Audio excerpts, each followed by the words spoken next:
Good evening and thanks for joining us. It's another day on CRTV with campaign news from the CPDM. Tonight's focus will be on the much talked about decentralization and local development. So much is being said about decentralization.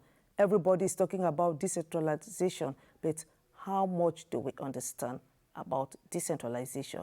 Especially those in the rural area. I think the CPDM is here to educate you, to talk to you about decentralization, and to get everybody on board, especially to understand what decentralization is all about, the expectations, the advantages, and especially those in the Northwest and Southwest regions with the special status, what decentralization will mean to them. In this regard, we're having two university professors, experts, and who will come in simple language to talk to you about decentralization and local development. They are Professors Elvis Ngole, CPDM Central Committee member, coordinator of the party academy, and Professor Manasseh Aboya Edong, another university professor, active communicant of the CPDM Communications Unit, and Secretary General, technical advisor in the Ministry of Higher Education. Dear comrades, you will also be meeting a young collaborator, Fadimatu Mimche Natasha Bengono, who will talk on the place of the women in the decentralization process, how the women will also contribute in the acceleration of the decentralization process, especially in the grassroots. Her focus will be more in the noon division of the West region. Also in tonight's program, we will bring you our diary page. As for the coordination, we are Enanga Kebim, your host, and you will be meeting Yakubu Njikam and Simon Mechenge. This program, as we keep announcing, is for all of you comrades, all of you militants. Feel free to join us whenever possible. The program is for you. Stay tuned and you will enjoy every bit of it.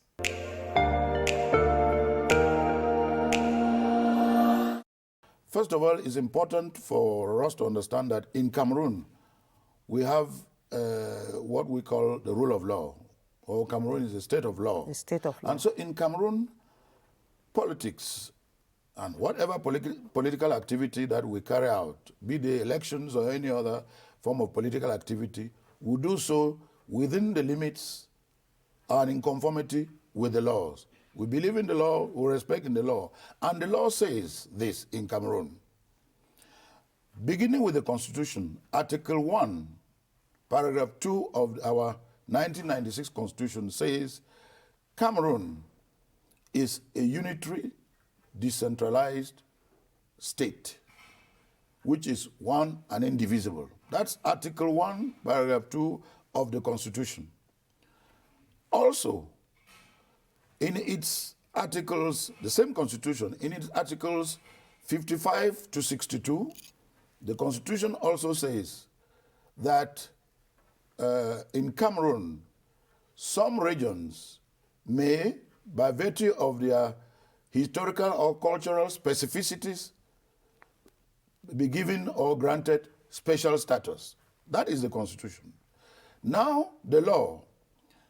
In December 2019, the Parliament of Cameroon adopted a law which was relative to local authorities, regions and local authorities. In that law, it was clearly provided that the Northwest and the Southwest regions have been granted special status. And that is the law. So, and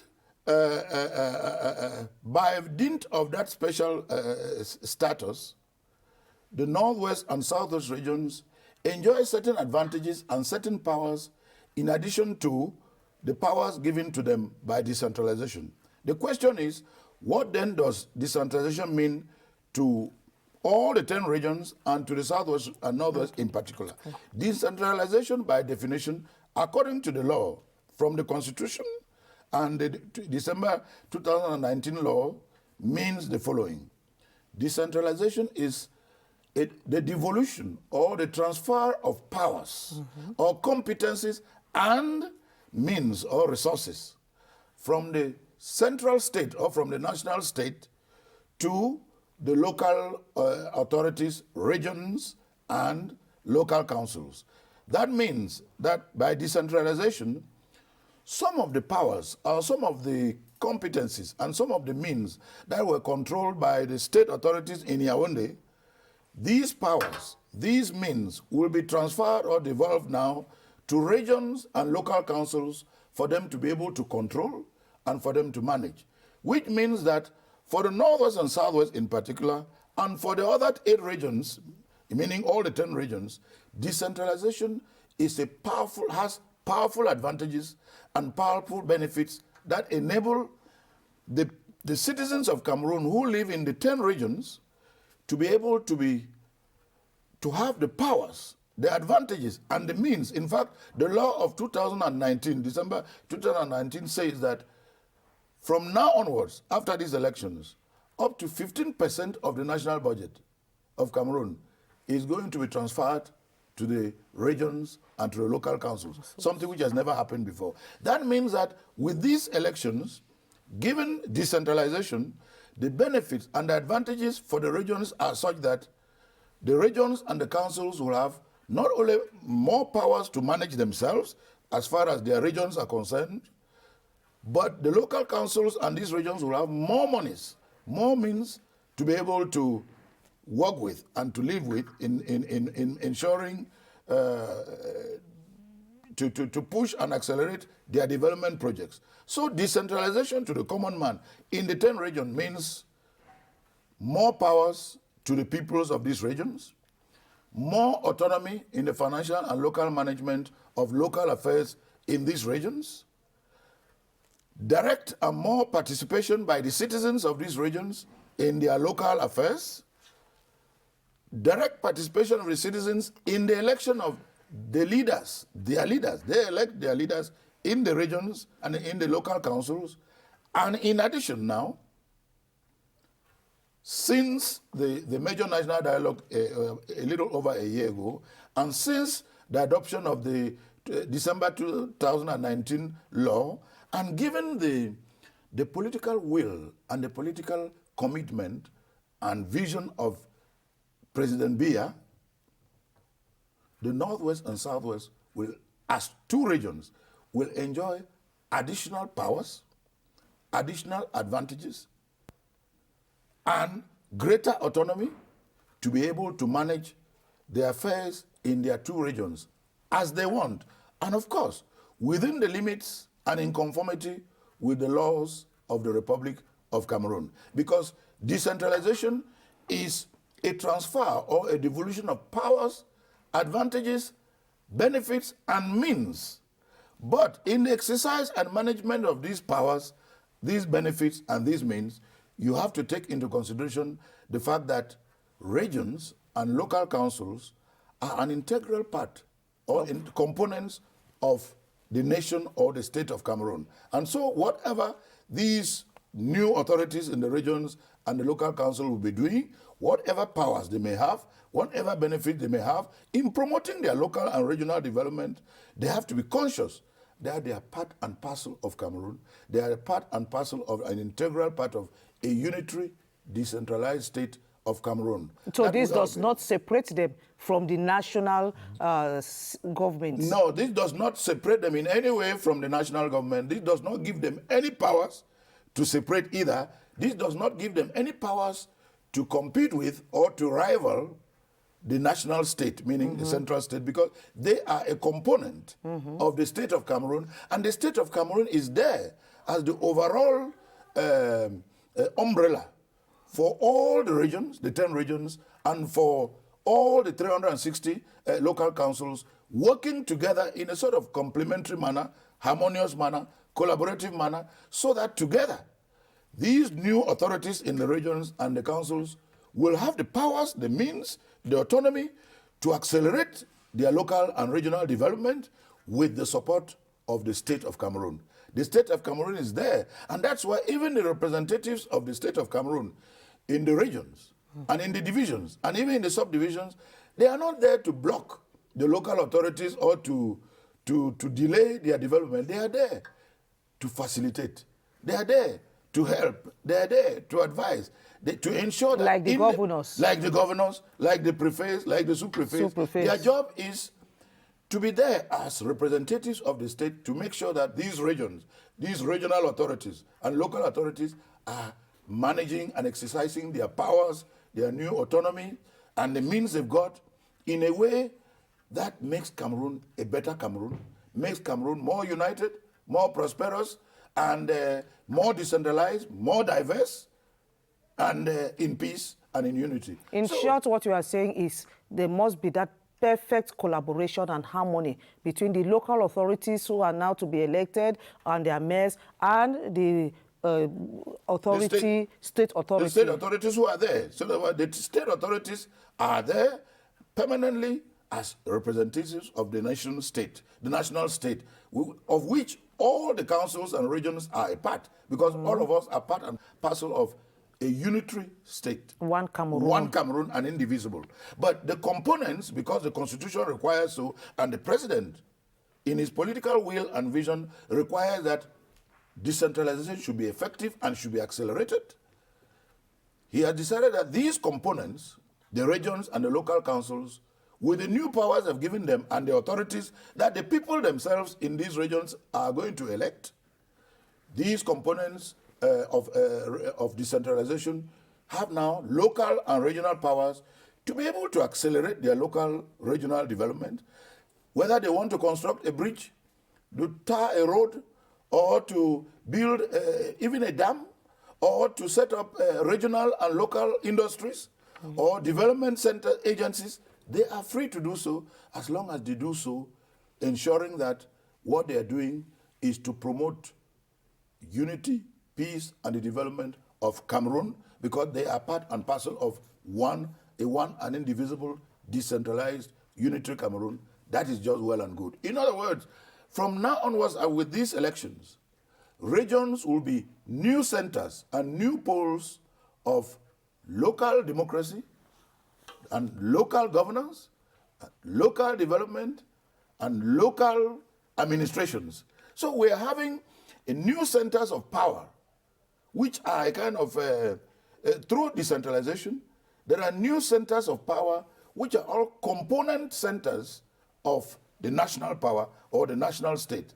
That makes Cameroon truly, truly, truly a decentralized republic in which local powers, regional powers are collaborating and working together harmoniously with the national state to push Cameroon forward and make us a shining city, an example in Africa, and why not in the world. I think that will even give room for competition, because each region will want to now prove that they are competent in their development process. Yes, now, and a healthy competition for that matter. A healthy competition. Yeah. As we're going in for the elections, what are some of the challenges, especially you as the divisional head for Kupe Maninguba? Any challenges faced? Yes, naturally, as you know, politics and elections are a human endeavor. We're all human beings. And as human beings, we know that we are not perfect, and there will always be problems here and there and challenges. For us who are in the CPDM campaign teams in our region, in the Southwest region, and in our division, particularly in Kupe Maninguba division, where I head the divisional campaign, we have, I see, three main challenges for our campaign and in the election. One, we know that we have to, and in line and in the spirit of the circular that has been signed by the national president, we have to go out there to educate people, to, explain what decentralization means, the advantages of it, what the special status means, and what the election means to the people. So we have the challenge of educating people. Exactly. And we have to talk door to door. We have to talk as brothers and sisters. It's a conversation. We're not teachers going to impose knowledge. We try to converse and educate. So the challenge of education is there in our campaign. The second challenge is that we understand that there are people, gangs who are out there and who want to destabilize because they want decentralization to fail.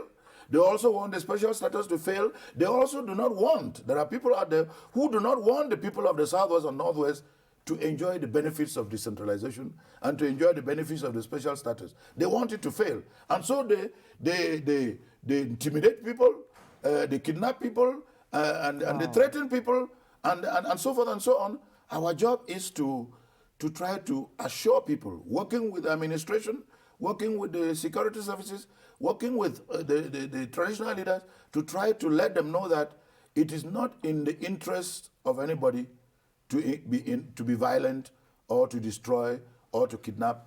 It is a conversation with them too. We are not there to kill them. We are there to try to let them know that we are brothers and sisters, and that they should know that it is in their interest to work with what the law says rather than work against the law. So with terrorism, we're not going out there to go kill them and shoot at them. No, we don't believe in violence. We believe that it is by convincing them, and we're going to do that. And the final challenge that we see is that we know out there, in the age of social media, the social media is spewing out lots of misinformation and fake news.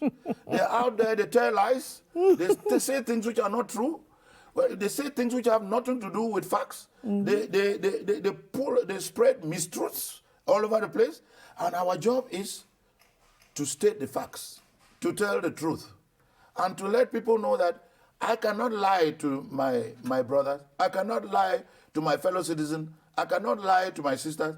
I have to tell the truth. So our job is to fight misinformation. Our job is to fight against these liars in the social media. Our job is to make sure that we stand out to be the disciples of the truth.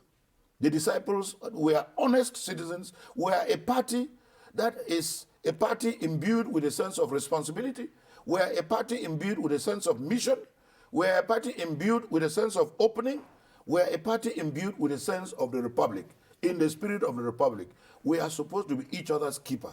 We are supposed to work for the common good. We are supposed to make sure that whatever we do, and at the end of the day, as the CPDM expects to win, when we win for the republic. When we win, the CPDM wins. The CPDM wins for everybody.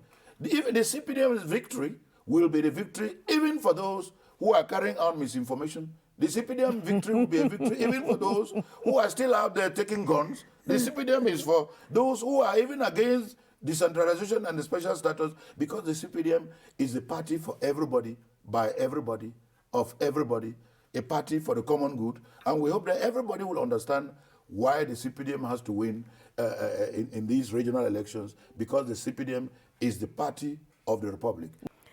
Dear comrades, you've been listening to Professor Elvis Ngole, an expert talking on behalf of the nation in general on decentralization, the advantages, and how everybody can benefit from decentralization.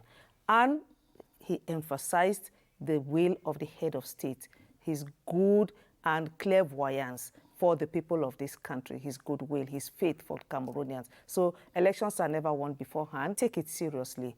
Educate the population on the advantages. Work with them. We are here to bring everybody together on board the development train and one and indivisible Cameroon. Thank you so much, and we continue with other items on the program.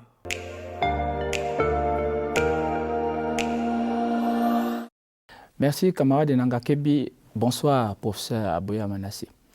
Bonsoir, Simon Messengue. Bonsoir à tous nos camarades qui nous suivent en ce moment. Professeur, quand on parle de compétences, de transfert de compétences, à quoi cela renvoie-t-il? Le transfert de compétences est régulièrement encadré dans le Code général des collectivités territoriales décentralisées. En l'occurrence, l'article 17 qui indique précisément que l'État transfère aux collectivités territoriales décentralisées toutes les compétences nécessaires au développement local, au développement économique, s'entend, développement économique, développement sanitaire, développement éducatif, développement sportif de la région. Donc, l'article 17 fait une présentation générale des différentes compétences qui seront transférées aux régions. Et bien entendu, c'est des compétences extrêmement colossales, englobantes, qui nécessitent justement de s'y pencher pour comprendre de quoi ils retournent. Parce que c'est des compétences extrêmement importantes qui fondent même l'essence du transfert de compétences. Quel est l'axe d'implication des CTD dans le développement économique des régions? Le développement économique des régions, tel que les uns et les autres l'entendent et l'attendent de pied ferme, va chercher dans les dispositions de l'article 256. Parce que dans l'article 167, c'est davantage les compétences en matière de développement économique transférées aux communes. Mais quand on parle des régions, c'est davantage l'article 256. Beaucoup de compétences sont énumérées, les unes plus importantes que les autres. En l'occurrence, la promotion des petites et moyennes entreprises, la promotion de l'artisanat, la promotion du tourisme, la promotion des activités génératrices de revenus, la promotion des activités tendant à organiser des foires, voire des salons, bref, toutes ces activités qui visent à impulser le développement économique au niveau de la région. Ces compétences sont tellement importantes qu'elles donnent et elles donneront un souffle nouveau à ce que les populations attendent, parce qu'elles sont censées créer une communion entre les populations et les autorités régionales. C'est d'autant plus qu'il aurait prescrit effectivement une participation citoyenne au développement économique de chaque collectivité territoriale décentralisée, en l'occurrence la région. Qu'en est-il des populations? Quel sera leur rôle dans cette nouvelle architecture locale? Les citoyens de la région ne sont pas oubliés par les dispositions légales. Les citoyens de la région sont interpellés au niveau de l'article 40 et l'article 41. Ces articles interpellent les populations à faire toutes sortes de propositions tendant justement à impulser le développement régional. Et donc, il s'agit d'une communauté d'intérêt qui doit s'établir entre les autorités locales et les acteurs de la décentralisation sur le plan local, en l'occurrence les populations. Il s'agit de se réapproprier le processus qui est amorcé. Quand vous observez depuis un bon bout de temps, au niveau de nos 360 communes, vous allez comprendre que les maires existent bel et bien. Les maires ont amorcé ce qu'on appelle un rapprochement entre l'État et les populations. Donc, c'est une réalité. Il n'y a plus de débat là-dessus.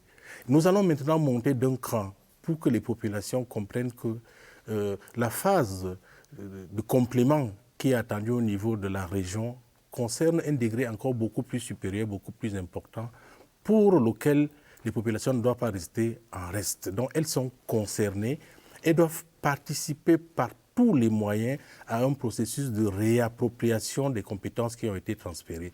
Il ne s'agit pas des compétences qui vont être transférées et profiter tout simplement aux autorités locales. Il s'agit aux populations d'exploiter au maximum toutes les opportunités qui s'offrent à elles.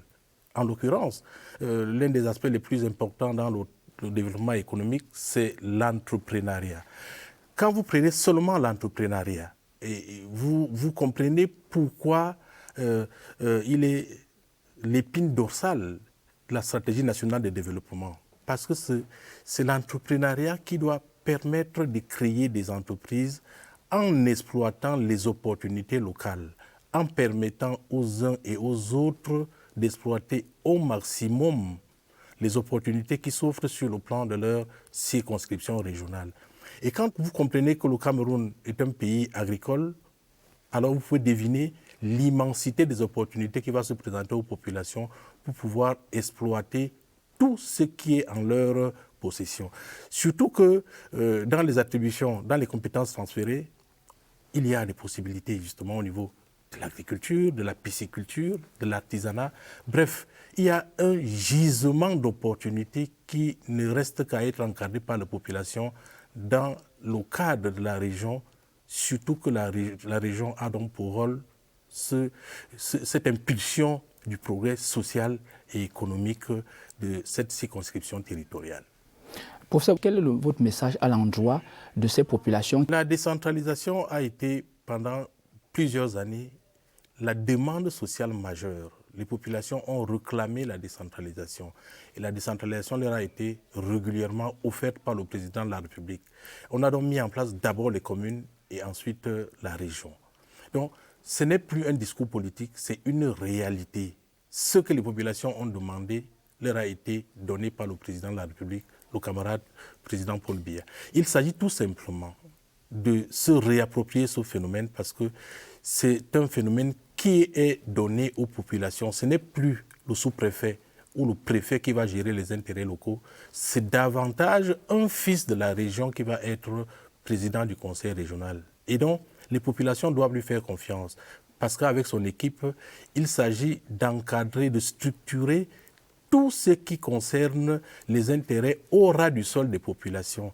Et naturellement, les populations doivent être en communion avec leurs représentants qui sont les fils de la région, qui doivent communier dans une perspective de construction des opportunités qui sont naturellement dégagées par le territoire dans lequel ces populations vivent. Donc il s'agit tout simplement d'appeler les populations à être en état d'alerte parce que ce qui va se passer après le 6 décembre, ça sera un bouleversement total des mentalités, ça sera un bouleversement total des opportunités dans le sens de booster, de transformer l'existant au niveau de toutes les régions du Cameroun.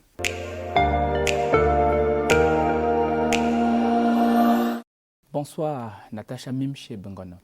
Bonsoir, camarade Simon. Vous êtes vice-présidente de la section OGRDPC du NUN-A. Effectivement. OK. Une seule question. Quelle pourra être, dans le cadre de l'implémentation du développement local, la place de la femme? Vous savez, camarade Simon, la femme est à l'avant-garde du développement dans notre pays. La femme est la cheville ouvrière dans tous les secteurs qui engagent le développement de notre pays, à savoir l'agriculture, l'élevage et puis l'entrepreneuriat. Avec le transfert des compétences, nous estimons que la femme sera davantage plus à même de porter le développement dans sa localité, non seulement dans sa localité, mais également au niveau de la macrostructure que représente le Cameroun. Ceci étant, et nous verrons avec la décentralisation l'émergence d'une nouvelle classe de femmes d'affaires qui vont franchement s'impliquer et ça va produire naturellement l'emploi. Et tout naturellement, étant du RDPC, vous savez que le RDPC met au devant de la scène la femme. Il est soucieux de la place de la femme dans le processus de développement de ces pays. Et avec les candidats que nous avons présentés dans le cadre des élections régionales, nous pensons que le développement du Cameroun pourra suivre et qu'au niveau de la classe politique, où nous avons déjà des femmes mères, des jeunes femmes mères également, nous verrons le renforcement de leur pouvoir, ce qui favorisera une accentuation du développement des localités concernées. Mes camarades, au niveau du NUN maintenant, comment les femmes du RDPC s'organisent pour davantage accélérer ce processus dès notre victoire du 6 décembre prochain? Vous savez, le RDPC est un parti essentiellement modeste. Dans le NUN, tout comme dans le RDPC, les femmes s'y impliquent modestement et humblement. Parce que vous êtes sans ignorer que le RDPC a mis l'emphase sur la campagne de proximité.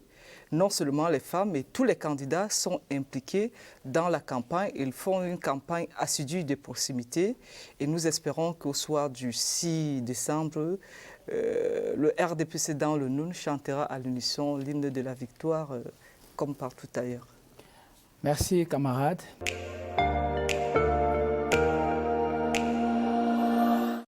Good evening, televiewers. Welcome to the CPDM agenda. The Secretary General of the CPDM Central Committee, Jean Kwete, will carry on a working visit tomorrow, November 26, in Douala at the Bonanjo Party Hall as from 3 p.m.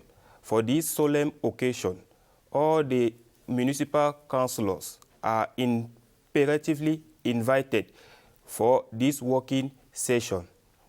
In the Southern region, the departmental president for CPDM campaign in the Ja and Lobo division, Louis-Paul Moutaze, will launch the CPDM campaign at the Akon CPDM Party Hall in Sangmelima.